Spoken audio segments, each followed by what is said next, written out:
అఖిల భారత మహాసభలను జయప్రదం చేయాలని రాజమండ్రి సిపిఎం పార్టీ సీనియర్ నాయకులు ఎస్ఎస్ మూర్తి జెండా ఆవిష్కరణ చేశారు. ఈ సందర్భంగా ఎస్ఎస్ మూర్తి మాట్లాడుతూ ఏప్రిల్ 2 నుండి 6వ తారీఖు వరకు తమిళనాడు మదురైలో జరుగుతున్న మహాసభల్లో రాబోయే 3 సంవత్సరాల ప్రజా ఉద్యమాలు దిశానిర్దేశం చేసే మహాసభలను జయప్రదం చేయాలని అన్నారు. దేశంలో ఉన్నటువంటి బడుగు బలహీన వర్గాలు ప్రజలు కార్మికుల యొక్క సమస్యల్ని చర్చించి భవిష్యత్ నిర్మాణం కోసం చర్చిస్తారు. ఈ దేశంలో ఉన్న ప్రజా సంపద మోడీ ప్రభుత్వం కార్పొరేటర్లకు అప్పనంగా కట్టబెడుతుందని అన్నారు. ప్రజలపై అధిక భారాలు పన్నుల రూపంలో అధికంగా వసూలు చేస్తుంది. కార్మికులను ప్రజలను దోచుకుని వారి రక్త మాంసంతో వ్యాపారం చేసి లాభాలను పోగు చేసుకుని పెట్టుబడిదారీ విధానానికి వ్యతిరేకంగా నిరంతరం పోరాటం ద్వారా ఒక అడుగు ముందుకు వేయాలని చెప్పారు. ప్రజలను కులం పేరుతో మతం పేరుతో చీల్చే మనువాదంపై చేసే పోరాటంతో ప్రజలను కలుపుకొని మరో ముందడుగు వేస్తామని అన్నారు. రాష్ట్రంలో ప్రభుత్వం ఏర్పడి సంవత్సరం అవుతున్నా ఎన్నికల్లో ఇచ్చిన హామీలను అమలు చేయడంలో విఫలమైందని, సూపర్ 6 అమలు చేయకపోతే ప్రజలతో కలిపి మరో పోరాటానికి సిద్ధమవ్వాలని అన్నారు. ఆదానితో చేసుకున్న ఒప్పందం రద్దు చేయాలని, స్మార్ట్ మీటర్లు రద్దు చేయాలని డిమాండ్ చేశారు. ఈ కార్యక్రమంలో జిల్లా కమిటీ సభ్యులు బి పూర్ణిమరాజు, ఐ సుబ్రహ్మణ్యం, నగర కార్యదర్శి కె రామకృష్ణ, సభ్యులు P Ramakrishna, Someswararao, V Rambabu, Perlingaiah, Y Bhaskar, T Rajesh, R Ramakrishna, Joseph, Raj Kumar తదితరులు పాల్గొన్నారు.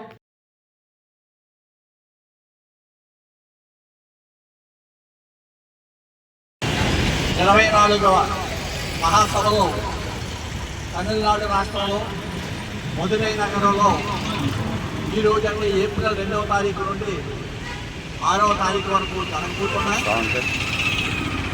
ఈ మహాసభలకి దేశం నలుమూలల నుండి సుమారు 800 మంది పార్టీ ప్రతినిధులు హాజరవుతున్నారు. ఈ యొక్క మహాసభలో గత 3 సంవత్సరాల కాలంలో జరిగిన పోరాటాలు, రాజకీయ విధానాలు, కేంద్ర రాష్ట్ర ప్రభుత్వాల యొక్క పరిపాలన, వీటిపై పార్టీ ఏ విధంగా వ్యవహరిస్తుందనే దాని మీద సమీక్ష చేసుకుంటూ రాబోయే 3 సంవత్సరాల కాలంలో జాతీయ అంతర్జాతీయ పరిస్థితులు అంచనా వేసుకొని సిపిఎం పార్టీ రాబోయే రోజుల్లో చేసే కార్యక్రమాల పోరాటాలను నిర్దేశించుకుని ఆ వైపు ప్రయాణం చేయడం కోసం ఈ రోజున 5 రోజుల పాటు ఈ మహాసభలు జరగబోతున్నాయి.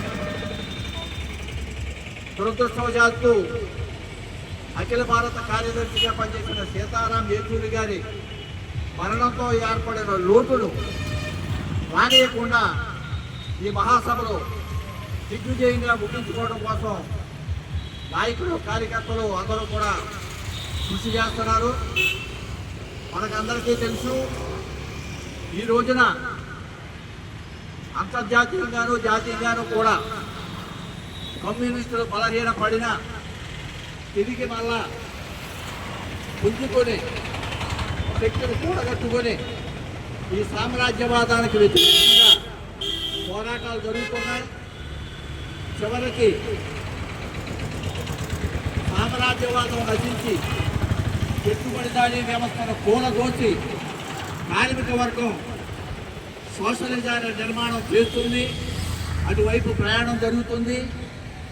కొంతకాలం వాయిదాలు వేసుకున్న పెట్టుబడిదారీ విధానం కానీ, సామ్రాజ్యవాదం కానీ చివరికి నాశనం కాక తప్పదు, అంతం కాక తప్పదు. ఇటువంటి విధానాలతోనే ఈరోజు సిపిఎం పార్టీ దేశంలోనే బలమైన పార్టీగా ముందుకు వెళ్తుంది. సిపిఎం పార్టీ ఏర్పడిన తరువాత ఈ దేశంలో కమ్యూనిజాన్ని నిలబెట్టడం కోసం అవిశ్రాంతంగా కృషి చేయడం జరిగింది. అలాగే 3 రాష్ట్రాల్లో అధికారంలోకి రావడం జరిగింది. ప్రస్తుతం అధికారంలో ఒక రాష్ట్రం కేరళలో ఉన్నంత మాత్రాన మనం బలహీన పడినట్టు కాదు, అలా బలం పుంజుకుని